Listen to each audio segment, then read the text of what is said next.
ನಮಸ್ಕಾರ. ಈ ನಡುವೆ ನೀವು PCOS, PMOS ಆಗಿದೆ ಅಂತ ಕೇಳಿರ್ತೀರಾ. What is this name change? ಈ ಹೆಸರು ಯಾಕೆ ಬದಲಾಯಿಸಿರೋದು? PCOS ಅಂದಾಗ ಪಾಲಿಸಿಸ್ಟಿಕ್ ಓವೇರಿಯನ್ ಸಿಂಡ್ರೋಮ್ ಅಂತ ನಿಮಗೆಲ್ಲ ಗೊತ್ತಿರುವಂಥದ್ದು.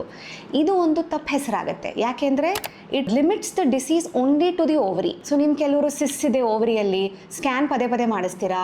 ಇನ್ನು ಕೆಲವರು ಬಂದು ಸರ್ಜರಿ ಮಾಡಿ ಸಿಸ್ ತೆಗಿರಿ ಅಂತ ಹೇಳ್ತೀರಾ. But this is not a disease limited to the ovary. It is a multi system condition with diverse aetiology. So ನಿಮಗೆ ಎಂಡೋಕ್ರೈನ್ ಅಂತೀವಿ, ಗ್ರಂಥಿಗಳ ತೊಂದರೆ ಇರ್ಬೋದು, ಹಾರ್ಮೋನ್ ಇಂಬ್ಯಾಲೆನ್ಸ್, ಮೆಟಬಾಲಿಕ್ ಡಿಸಾರ್ಡರ್ ಇದೆ, ರಿಪ್ರೊಡಕ್ಟಿವ್ ಪಾತ್ವೇ ಇನ್ವಾಲ್ವ್ಡ್ ಇದೆ, ಕಾರ್ಡಿಯಾಕ್ ಇನ್ವಾಲ್ವ್ಮೆಂಟ್ ಇದೆ. ಸೊ ಇದರಿಂದ it is a multi system change ಇರೋದ್ರಿಂದ ಇದಕ್ಕೆ poly endocrine metabolic ovarian syndrome ಅಂತ ಹೆಸರಿಟ್ಟಿರೋದು. ಟು ಚೇಂಜ್ ದ ಮಿಸ್ಕನ್ಸೆಪ್ಷನ್ ಅಷ್ಟೇ. ನಿಮಗಿರೋ ತೊಂದರೆ ಸೇಮ್, ನಿಮಗೆ ನಾವು ಮಾಡಬೇಕಾಗಿರೋ ಡಯಾಗ್ನೋಸಿಸ್ ಸೇಮ್, ಇದಕ್ಕೆ ಕೊಡಬೇಕಾಗಿರೋ ಪರಿಹಾರನೂ ಕೂಡ ಸೇಮ್. ಇದರಲ್ಲಿ ಮೊಡವೆ ಇರಬಹುದು, ನಿಮಗೆ ಹೇರ್ ಫಾಲ್ ಇರಬಹುದು, ಸಂತಾನೋತ್ಪತ್ತಿಯ ತೊಂದರೆ ಇರಬಹುದು, ಅಂಡಾನೋತ್ಪತ್ತಿ ಸರಿಯಾಗಿ ಆಗದೆ ಇರಬಹುದು, ಸೈಕಲ್ಸ್ ಇರೆಗ್ಯುಲರ್ ಇರಬಹುದು, ನಂತರ ಲೈಫಲ್ಲಿ BP ಬರೋ ಸಾಧ್ಯತೆ ಅಥವಾ ಶುಗರ್ ಬರೋ ಸಾಧ್ಯತೆ ಇರಬಹುದು. ಇವೆಲ್ಲವೂ ಸೇಮ್ ಇರುತ್ತೆ. ಇದಕ್ಕೆ ನಾವು ಮಾಡಬೇಕಾಗಿರೋ prevention, diagnosis, treatment remains the same. But the name changes.